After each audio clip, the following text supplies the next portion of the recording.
Australia, we need to talk about revenue. Future challenges like tackling climate change, fixing aged care and making childcare affordable will all require more government spending. On the 6th of October, the Australia Institute's Revenue Summit 2022 will bring together economists, academics, policy and taxation experts at Australian Parliament House in Canberra to discuss revenue-raising options to meet Australia's growing public spending needs. Keynote speakers include Rod Sims, former chair of the ACCC, Sally McManus, secretary of the ACTU. Speakers also include ACT Chief Minister Andrew Barr, Greens Senator Barbara Pocock and independent MPs Zoe Daniel, Di Lee and Allegra Spender. Tickets are strictly limited. Head on over to australiainstitute.org.au to book your early bird ticket today and save $50. See you there.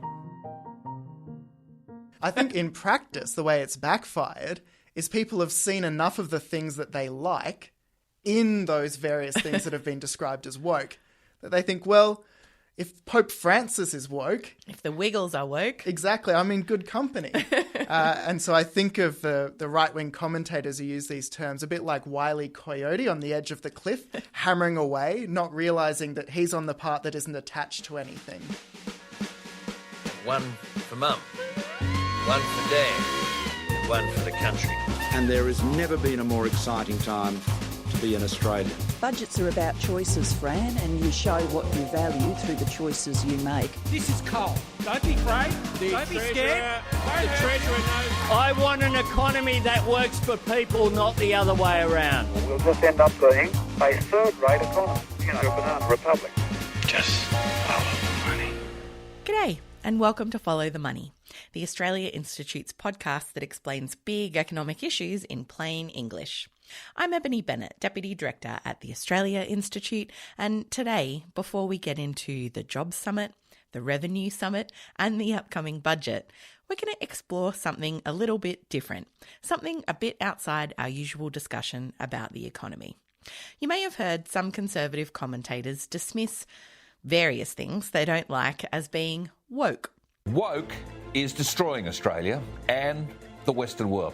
Well, we've got a new study today on woke. What does it mean to be woke? Do people know what the meaning is and who considers themselves woke? But there's also a mind rot, and that's this woke culture. Woke, it's on everywhere you turn, mainstream media, big corporations, superannuation funds using your money. Starbucks, they're a fully woke corporation. Woke politics is making our universities more stupid. Woke up call. Albanese vows to shun loony left. In fact, being woke is now a national security threat. They are so woke and so left, It's embarrassing. In Parliament, woke is everywhere. Like when current opposition leader Peter Dutton banned Defence from having special morning teas because it was, quote, pursuing a woke agenda. Defence Minister Peter Dutton has banned all dress-up events at Defence to stop his department from pursuing a woke agenda. Military personnel had been advised to wear rainbow clothing at a morning tea to mark the International Day against homophobia, biphobia, interphobia and transphobia. But what is woke? Does it mean the same thing to everyone? The Australia Institute decided to find out what the community really thinks. To discuss those findings, I'm joined by Bill Browne, Director of the Democracy and Accountability Program at the Australia Institute. G'day, Bill. Thanks for having me, Ebony.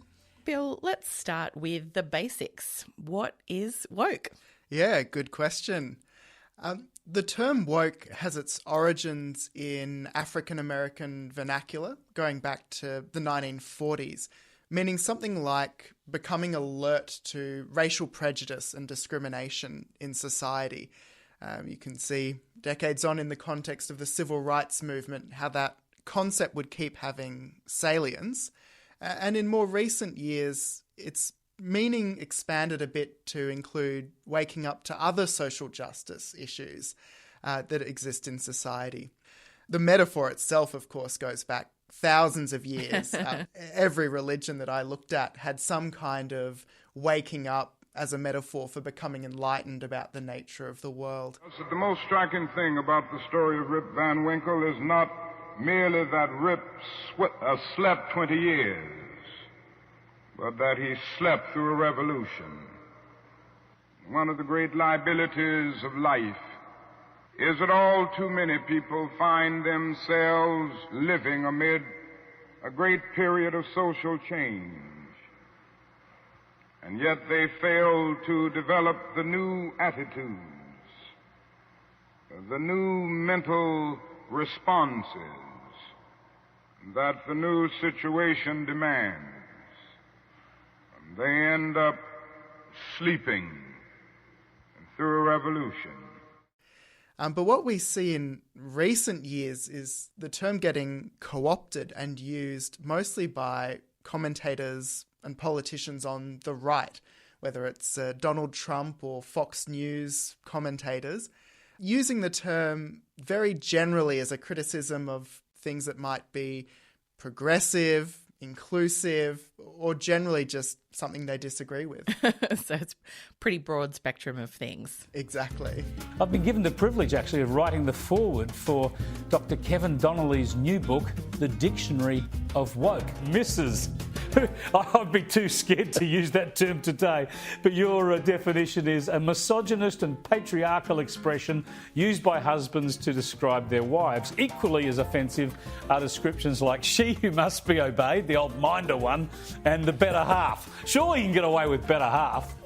So it's a significant issue over the last 20, 30 years that the cultural left, we now talk about being woke, that they're controlling how we think through language. So what does our polling show about what people think about being woke or wokeness? Yeah, well, what we found is that that importation of that culture war from the United States really hasn't taken hold here in Australia. The single largest group, about 43%, are those who don't know what the term means. They didn't describe themselves as knowing the definition. Then you've got a smaller group, 31%, who say that they're not woke, and 26% who say that they are woke. So taken together, you've actually got a majority who either think that they're woke or don't know if they're woke or not. Right. And what do Australians think wokeness is? Is there agreement on the definition? Again, it's very split. We presented respondents to the survey with two options for definitions: that becoming alert to racial prejudice and discrimination in society, or punishing people who don't think the right things on social justice issues. And right there is in inverted commas. Trying to get at that sense of cancel culture, woke people telling everyone what to think, political correctness, and so on. Woke means if you're not immersed completely in their revision of the world, you should be cancelled, you should be shunned, derided, driven out of any debate. What we found, perhaps surprisingly, is that 48% of Australians chose that positive definition, and only 30% chose the negative definition. Others chose don't know, not sure, or took advantage of the option to write in their own definition, Yeah. which was also quite enlightening. But interestingly, even among those who said that they weren't themselves woke, that positive definition, being alert to discrimination, was chosen by about as many people as that negative definition of telling others what to think. So even those who don't describe themselves as woke don't necessarily go into this with an immediate visceral dislike of people who would be described as woke. In fact, what you can do if you kind of go through the polling results and narrow them down is find that there's only about 12% of Australians who know what woke means, wouldn't describe themselves as woke, and chose the negative definition of woke. So those headlines and those media comments about woke people, they're really narrowly targeting 10-20% of the population, no more than that. And I think that's probably the most striking result of the polling. Yeah. You've also talked about some absurd contrasts in what's been described as woke. So that data is basically telling us a bunch of different things. There's not necessarily an agreed definition of what wokeness is. Not many people actually describe themselves as such. Are there any other kind of counterintuitive results in the data that we need to dig into a bit more? Yeah, absolutely. One of the striking ones is that Australians living in rural and regional areas are as likely to describe themselves as woke as those living in metropolitan areas. So we've heard from some politicians about woke inner city greenies, but actually people are found of similar points of view all across the country. And similarly, looking at the population of people who describe themselves as woke, more intended to vote for the coalition than for the Greens. Yeah. Another kind of surprising result. So I guess harking back to some other polling that we've done in the past, woke people aren't found all around the country just the same as latte sippers aren't just found in the inner city. That's right. And that polling was a bit of an inspiration for this one as well. Yeah. Cancel culture. They're virtue signalling. Socialism. Political correctness. The Marxist academic to fight the culture wars. Bill, is there a difference between the concept of wokeness, which is fairly new to Australia, and political correctness, which I feel like has dominated public debate for a long time now? If there's a difference, it's a very subtle one. I think they have much more in common than they have different. And again, political correctness was imported from the United States of America and disputes there. And again, the term relies on more of a vibe of the thing than really getting down to the brass tacks of what's being discussed here, what the exact problem is. And it joins a bit of a pantheon of terms like that: virtue signalling, postmodernism, cultural Marxism, or just regular old Marxism. Cancel culture. They're all terms that are kind of deployed as vaguely as possible and in as many circumstances as possible. And there's a bit of a discussion in the report of some writing by the senior writer for 538, Perry Bacon Jr., who's talking about how the Republican Party talks about race and identity.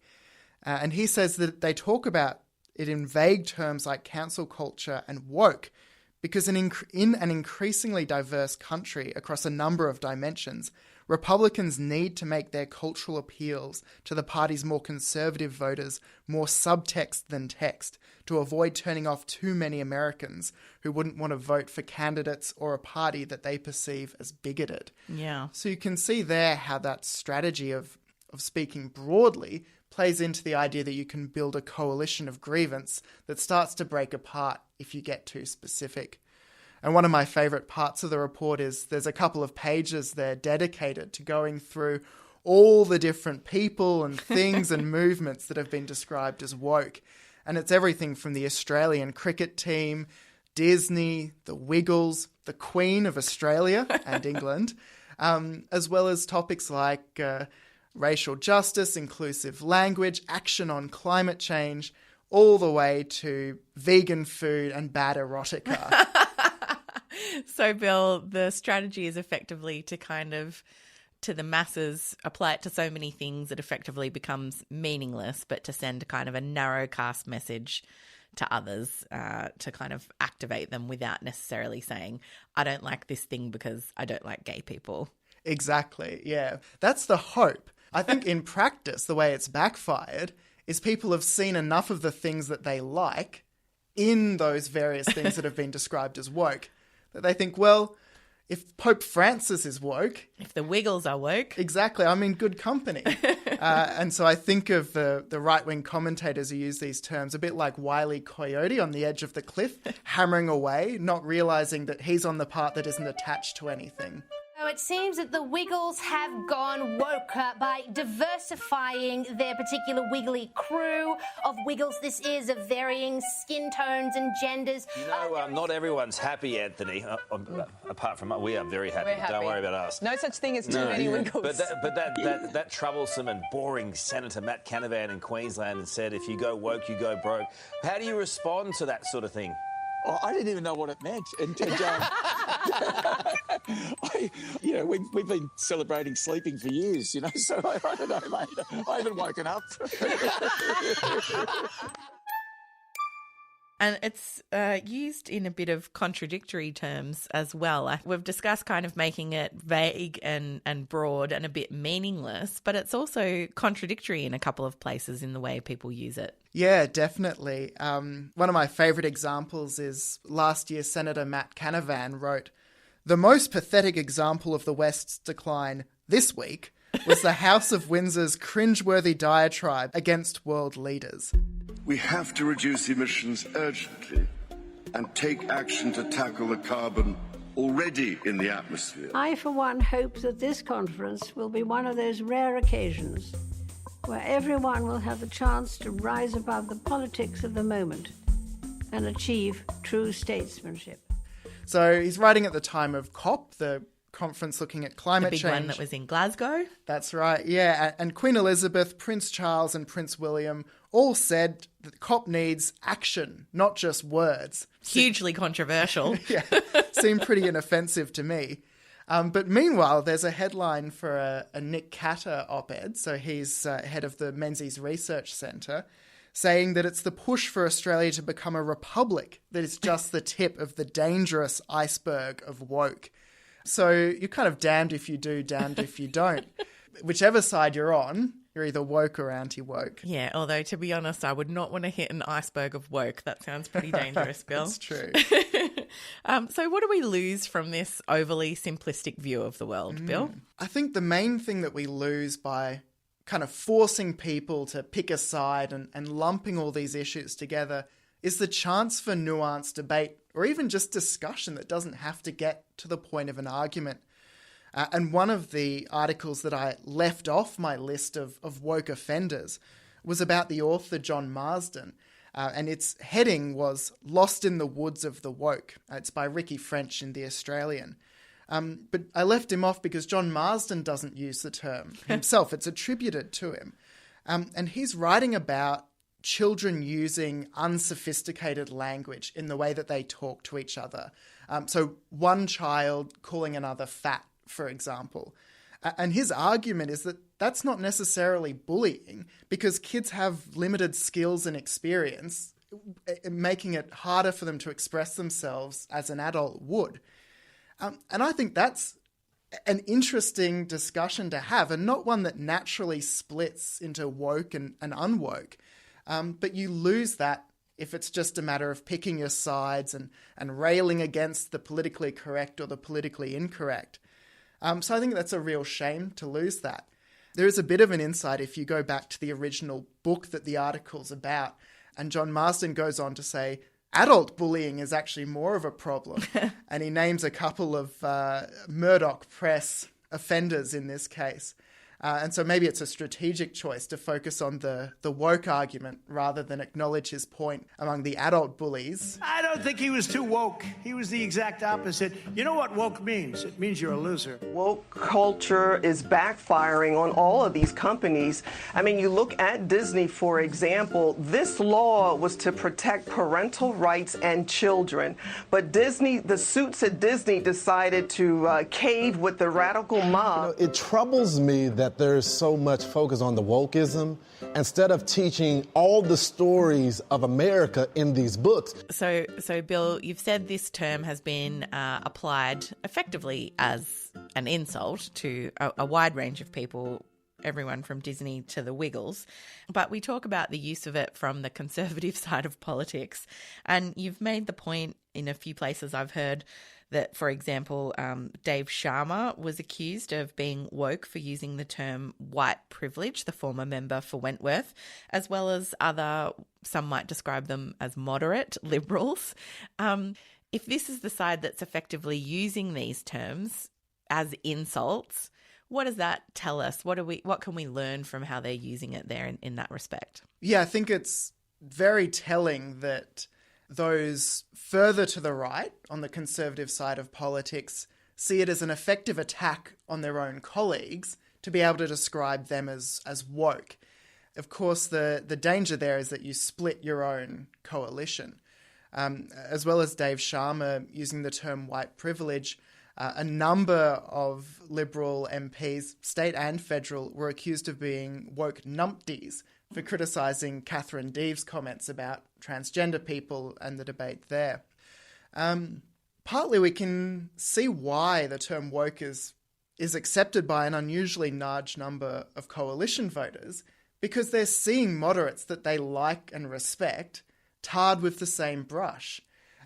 So what we see there is Liberals suffering from the indiscriminate use of the term woke as much as Labor or Greens MPs who might be less damaged by being associated with that wear term. being woke as a bit of a badge of honour. That's right. Because in other words, I often think of political correctness as actually just being another term for being respectful of other people.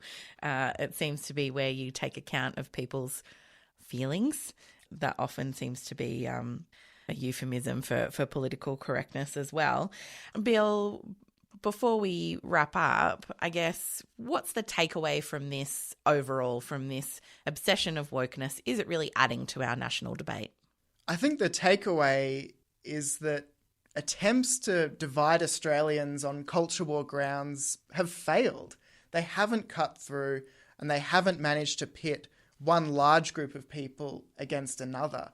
And I hope the opportunity that we can take from this is to have those nuanced discussions, to get to the heart of particular issues that we disagree on and figuring out something that works for most Australians, while all the while continuing to value the fact that we're an inclusive, respectful society that tries to speak about people in a way that they'd like to hear themselves described.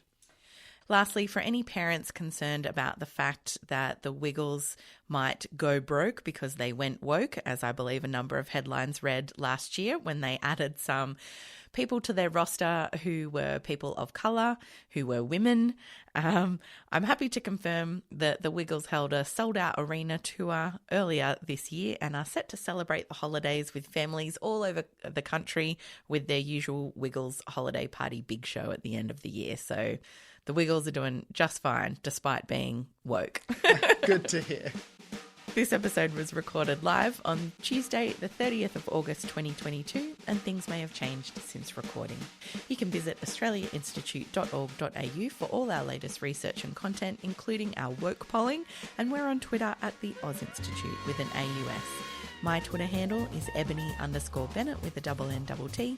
Bill Browne is at Brown90, that's Brown with an E. Our producer, Jennifer Macy, is at Jennifer Macy, with additional editing by Emily Perkins. Our theme music is by Jonathan McPhee from Pulse and Thrum, with additional music from Blue Dot Sessions. Stay woke, stay safe out there, and thanks for listening.